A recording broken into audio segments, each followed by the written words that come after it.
Hi, it's Celeste, your canary in the coal mine.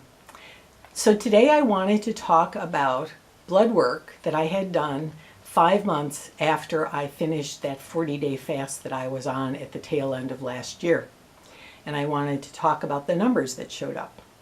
So I'm very pleased to report that the major reason why I did the fast, namely that I wanted to pull down my blood glucose levels and especially the A1C levels.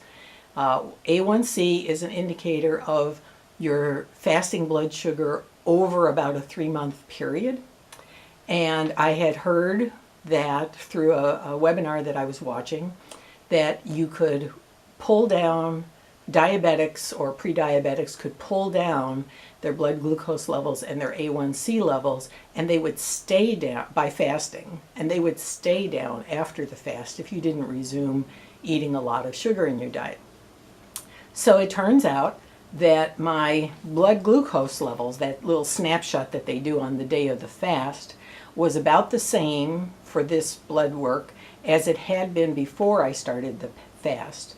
While I was on the fast, it was a little lower. So 5 months after the fast, my blood glucose levels was 88. Before I ever started the fast, about a year ago, it was 86. At the tail end of the fast, after 40 days, it was 82. So it dipped a little bit and then it came back up to about the same level.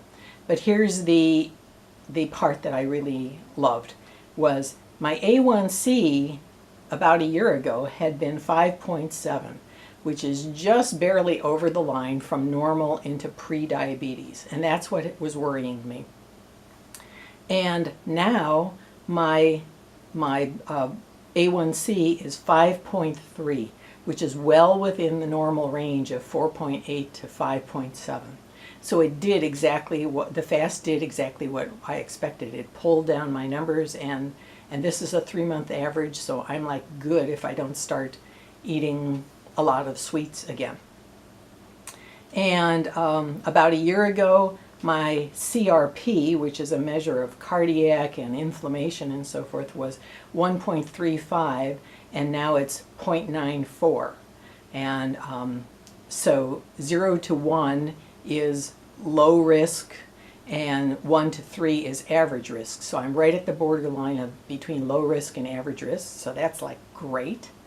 And then my total cholesterol went from about 230 down at the end of the fast. It was 159, and now it's up to 206.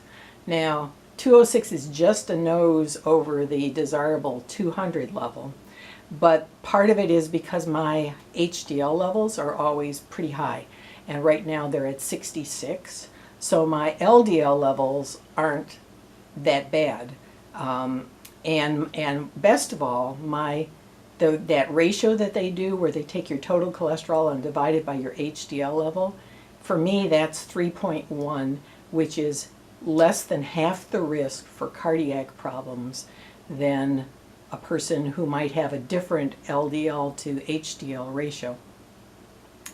And let's see what else.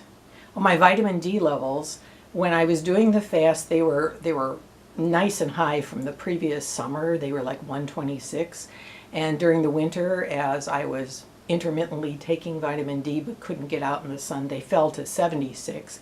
But I'm still like super thrilled that over the whole winter's time, that's still a vitamin D level of 76 is great. So I was happy with that. And of course, during the fast, my weight dropped about 25 pounds, and now I've put back on about 10 because I'm using food again. So overall, I think my fast was successful for what I was trying to accomplish, and I'm really happy with the blood work. So I hope that wasn't too many numbers for you, but the bottom line is it did pull down my average over 3 months blood glucose level, which was what I was primarily trying to do with the fast.